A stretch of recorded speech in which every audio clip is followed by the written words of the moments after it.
Hi friends, இன்றைக்கி நம்ம செய்ய போகிறது பூண்டு சாதம். எப்படி செய்யலான்னு பார்க்கலாம் வாங்க. எண்ணெய் சூடாயிடுச்சு. கடுகு, உளுந்து, கடலப்பருப்பு போடல, உளுந்து மட்டும்தான் போட்டிருக்கேன்ப்பா. பூண்டு, கருவேப்பிலை போட்டு வதக்க போகிறோம். சாதம் 2 கப் எடுத்திருக்கேன். அதுக்கு தேவையான அளவு உப்பும் மிளகுத்தூளும் போட்டு செய்ய போகிறோம். இப்போ பூண்டு பாருங்கள், பொன்னிறமாக நல்லா வதக்கியாச்சு. இப்போ நம்ம வடித்த சாதத்தை நம்ம போட போகிறோம். தேவையான அளவு உப்பு, தேவையான அளவு பெப்பர் தூள்,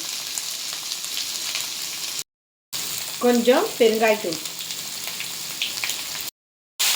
இப்போ நல்லா மிக்ஸ் பண்ணிக்கிறோம். இது தாளிக்கிறதுக்கு நல்லெண்ணெய் தாங்க போடணும். சூப்பராக இருக்குங்க பூண்டு சாதம். சுட சுட சாப்பிட்டோம்னா இன்னும் செம்ம டேஸ்ட்டாக இருக்குங்க. உங்கள் வீட்லேயே செஞ்சு பாருங்கள். ஓகே, கொஞ்ச நேரம் வதங்கட்டுங்க. சாப்பாடு நல்லா ஹீட் ஆகணும்.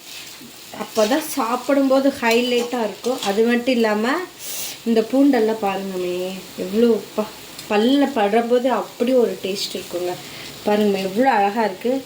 ஒரு 10 நிமிஷம் கூட வேண்டாங்க, ஒரு 7 நிமிஷத்தில் அழகான பூண்டு சாதம் ரெடி ஆயிடுச்சுங்க. இப்போ நம்ம தட்டில் பரிமாறிக்கலாம். ஆவி பறக்குது. எம்மியான டேஸ்டியான பூண்டு சாதம் ரெடி.